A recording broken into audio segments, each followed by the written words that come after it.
이 알파폴드는 어떻게 시퀀스에서 구조를 쉽게 예측했는가?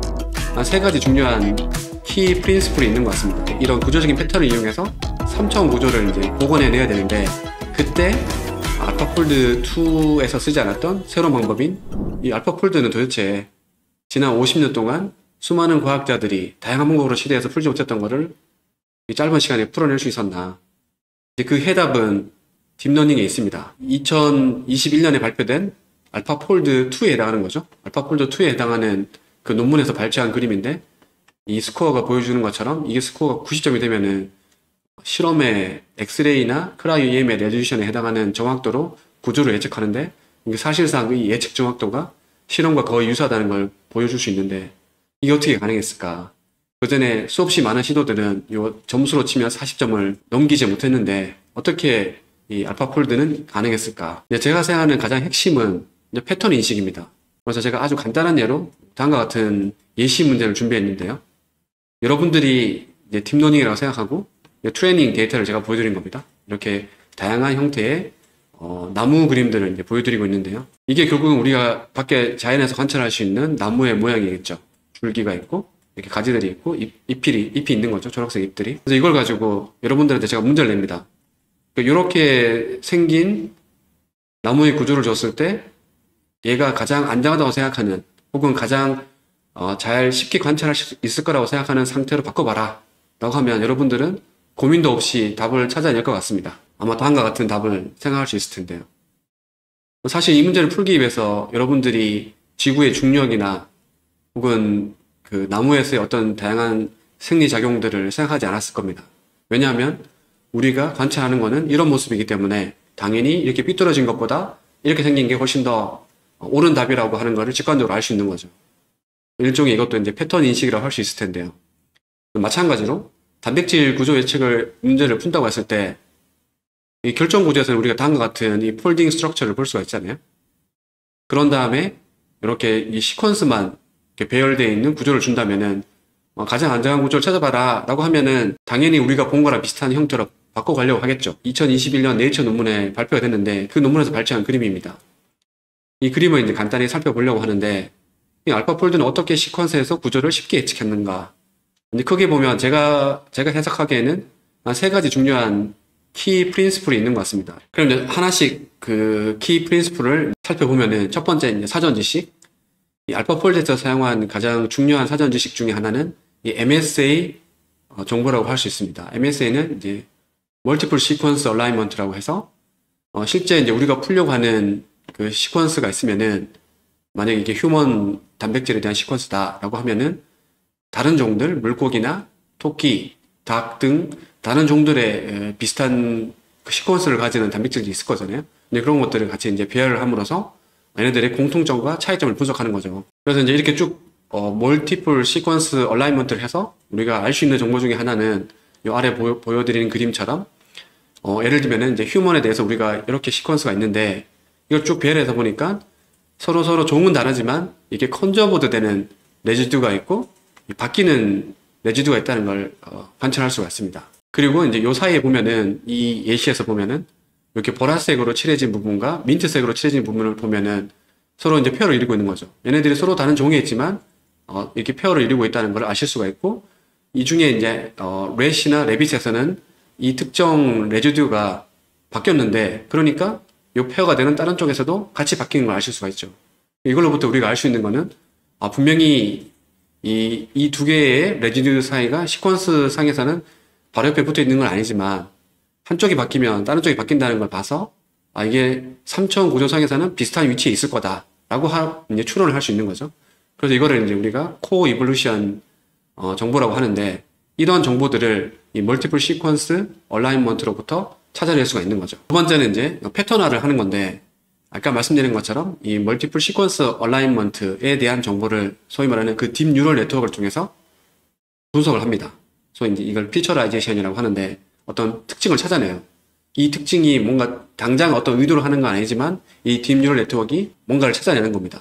찾아내고, 그냥 또 한 가지 이제 중요한 것 중에 하나가 이 시퀀스들이 있으면, 예를 들면은 이게 아미노애시드별로 이제 이게 토큰이라고 표현하는데, 이 토큰으로 표현한 다음에 레지듀별로 표현된 거를 임의의 세 개를 페어를 만듭니다. IJK 페어를 만듭니다.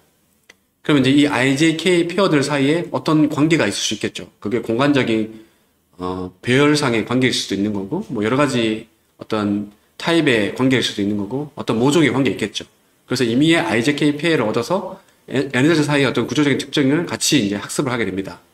그래서 1년에 이 딥뉴럴 네트워크를 통해서 특징을 찾아내고, 최종적으로는 이 두 개의 정보들을 같이 합쳐가지고 이 시퀀스에 대한 정보와 이 페어에 대한 정보, 걔네들의 어떤 패턴화된 정보들을 이제 끄집어내는 겁니다. 이 패턴화된 정보를 이용해서 최종적으로 이제 구조를 예측하게 되는데, 아까 말씀드렸던 이 패턴 정보, 페어 리프레젠테이션과 시퀀스에 대한 싱글 리프레젠테이션, 이 두 개의 정보를 최종적으로 이제 활용을 해서 구조를 찾는데, 이 구조를 찾을 때 어떻게 하느냐? 이미 우리가 백본은 정해져 있는 거잖아요. 백본은 이미 알고 있는 거고, 이 백본의 길이도 이미 알고 있습니다. 그런 다음에 이제 우리가 찾아야 되는 거는 각각의 이 백본에 붙어 있는 이 레지듀들이 어떤 앵글을 이룰까? 얘네들을 뭐 이런 뭐 알파 앵글이라고 하면 이 앵글들이 여러 개 있을 수 있잖아요.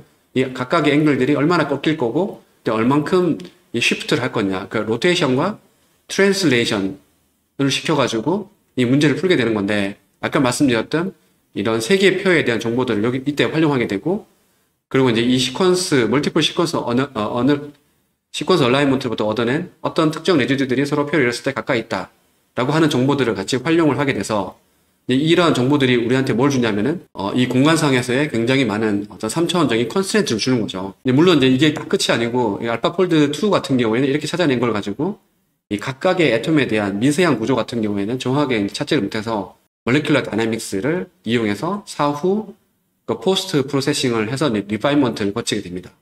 이게 이제 알파폴드 2의 이제 작동 방식이고요. 알파폴드 3로 넘어오면은 뭐가 달라졌나? 알파폴드 2와 3의 가장 큰 차이점은 첫 번째, 이 다양한 이 멀티 모델리티를 이제 제공한다는 겁니다. 그러니까 알파폴드 2까지만 해도 하나의 시퀀스 정보만 이용해서 이거의 3차원 구조를 찾았다면은 알파폴드 3에서는 여러 개의 단백질 뿐만 아니라 이제 리간드 정보, 케미컬 형태의 어떤 리간드 정보, 그 다음 엔티바디나 RNA, DNA 등 다양한 형태의 인풋을 받아서 아까 말씀드렸던 어떤 그 구조적인 패턴을 찾아내는 그 딥러닝 분석을 하게 됩니다. 그 다음에 이제 또 한 가지 큰 변화는 마지막에 이런 구조적인 패턴을 이용해서 3차원 구조를 이제 복원해내야 되는데, 그때 알파폴드 2에서 쓰지 않았던 새로운 방법인 디퓨전 모델이라고 하는 거를 이제 쓰게 됩니다. 디퓨전 모델이 이제 또 하나의 최근 3, 4년 사이에 이 딥러닝 분야에서 가장 큰 변화를 준 것 중에 하나라고 이제 생각할 수 있는데, 이 부분은 제가 조금 더 자세하게 설명을 해드리도록 하겠습니다. 디퓨전은 뭐냐? 맞아요. 여러분들이 알고 있는 그 디퓨전입니다. 확산을 하는 건데요. 그래서 이렇게 이제 잉크가 이렇게 확산되는 이런 형태를 따라서 하듯이 이제 어떤 우리가 알고 있는 최종적인 결과물, 이미지가 있으면은 여기다 노이즈를 더해서 완전히 이제 퍼져 있는 상태를 만들어내고, 이걸 영상을 거꾸로 들리듯이 해서 원래의 이미지를 복원하는 형식으로 인공지능을 이제 학습하는 모델인데요. 이런 것들을 활용해서 우리가 뭘 할 수 있느냐?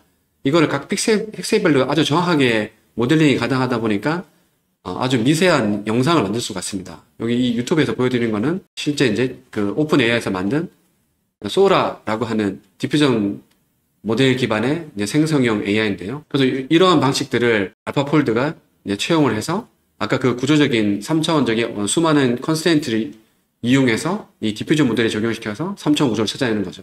이렇게 했더니 아까 그 몰리큘러 다이내믹스 같은 어떤 사후 프로세싱 필요 없이 이 원자의 포지션을 아주 정확하게 찾을 수 있었다라고 이제 보고를 하고 있습니다. 그래서 결국은 알파폴드에서는 아까 말했던 그 에너지 랜드스케이프라고 하는 정보를 전혀 활용하지 않고 이 패턴 인식이라고 하는 것과 그렇게 얻어진 패턴들을 이용해서 하나의 어떤 수학적인 조건을 만들어내고 그 조건을 만족하는 3차원 코디네이션을 찾아내는 방식으로 문제를 풀었습니다. 그러니까 기존에 물리가 가지고 있는 어떤 그 근본적인 한계를 뛰어넘은 거죠. 그래서 이 알파폴드 3 같은 경우에는 아마 많이 소개가 돼서 자세한 것들을 아시는 분도 계시겠지만 제가 간략하게만 소개해드리면은 예를 들면은 이 단백질과 리간드 사이의 포즈 예측 같은 경우에 정확도가 한 76%, 그 기존의 로제타 폴드 같은 경우에는 약 한 40% 정도 되는데 2배 정도 성능을 보여주고 있고, 오토닥 같은 도킹 프로그램보다도 훨씬 더 뛰어난 성능을 보여주고 있습니다. 이게 중요한 거는 시퀀스와 그 리간드의 구조만 주면 얘가 알아서 찾아주는 거죠. 그리고 뿐만 아니라 이런 뉴클레이크 애시드나 이제 코밸런트 본드도 찾아주고, 그 다음 이제 엔티바디, 프로테인 등등 다양한 구조들을 찾아줍니다. 그래서 이러한 공로를 인정받아서 이 데미스 하사비스와 존 점퍼, 이 알파폴드 2의 이제 핵심 저자들인데, 이분들이 이제 브레이크 스루 상이라고 하는 거를 작년에 이제 받게 됐고, 이 상은 참고로 노벨상보다 상금이 큽니다. 세계 최대의 어떤 상금을 주고 각 수상자마다 한 300만 달러. 그리고 이제 수학, 물리, 생물 분야에 주는데, 이분들은 생물 분야에서 이 상을 받게 됐습니다. 그래서 이러한 것을 계기로 이제 사실은 이런 복잡한 생물 문제를 딥러닝으로 풀 수 있다라고 하는 어떤 자신감을 심어주게 됐고요. 그다음 또 한 가지, 실제로 이제 이러한 연구를 통해서 수많은 AI 연구자들, 이런 생물의 백그라운드가 아닌 수학이나 컴퓨터 사이언스, 물리를 하는 이 수많은 AI 연구자들이 바이오 도메인으로 넘어오게 됩니다. 거기서 이제 키워드별로 보면은 drug이라고 하는 키워드로 한 124편, 이제 프로테인 키워드로 156편, 바이올로지, 그다음 몰레큘, 엔티바디 등등 이런 신약 개발과 관련된 이 키워드별로 봤을 때 굉장히 많은 논문들이 실제로 이제 출판이 되고 있습니다. 여기는 생물학회가 아니라 인공지능학회입니다. 그래서 이제 이런 것들을 이제 살펴볼 수가 있고, 이뿐만 아니라 ICLR, ICML 등등 계속해서 이제 더 많은 이런 바이오 논문들이 나오고 있는데, 더 자세한 거를 아시고 싶은 분들은 저희 이제 이 하이퍼랩 블로그에 보시면은 저희가 이거를 매번 분석해서 올리니까 참고를 하시면 좋을 것 같습니다. 자본이 많은 데가 더 좋은 모델을 만들고 더 독점을 하는 그런 방식으로 이제 산업이 발전하고 있습니다. 그리고 또 한 가지가 중요한 게 이 LLM에서 이제 촉발된 이 AI 인력에 대한 고연봉화. 예를 들면 이제 오픈 AI 같은 이런 탑 티어에 있는 AI 회사 같은 경우에는 박사급, 그러니까 신입 박사죠. 신입 박사를 채용하면은 시장 연봉이 한 10에서 12억 원 정도 한다고 합니다. 놀랍죠? 근데 딥마인드 같은 경우에는, 딥마인드도 제미나이라고 하는 어떤 LLM을 만들고, 그것뿐만 아니라 뭐 기상을 예측한다든지, 수학 문제를 푼다든지, 알파폴드 3처럼 이런 바이올로지 문제를 푼다든지, 굉장히 다양한 일들을 하고 있는데, 저희 찾아보니까 박사 신입 같은 경우에 평균 연봉이 51만 5천 US 달러. 우리 돈으로 치면 대략 한 8억 원 정도, 7, 8억 원 정도 되는 거죠. 그래서 더 이상 이거는 이제 아이디어의 싸움이 아니라, 아이디어는 기본이고, 여기 보여드린 것처럼 이 코드 만드는 노력은 5%에 불과하다. 나머지는 돈이다. 이렇게 얘기하는데, 이 인건비만 알파폴드 3 같은 경우에 굉장히 최선으로 추정을 해도 약 1200억 정도의 연봉이 인건비가 소요됐고, 학습 그 비용까지 치면 이제 훨씬 더 많은 비용이 우리가 예상할 수 있습니다.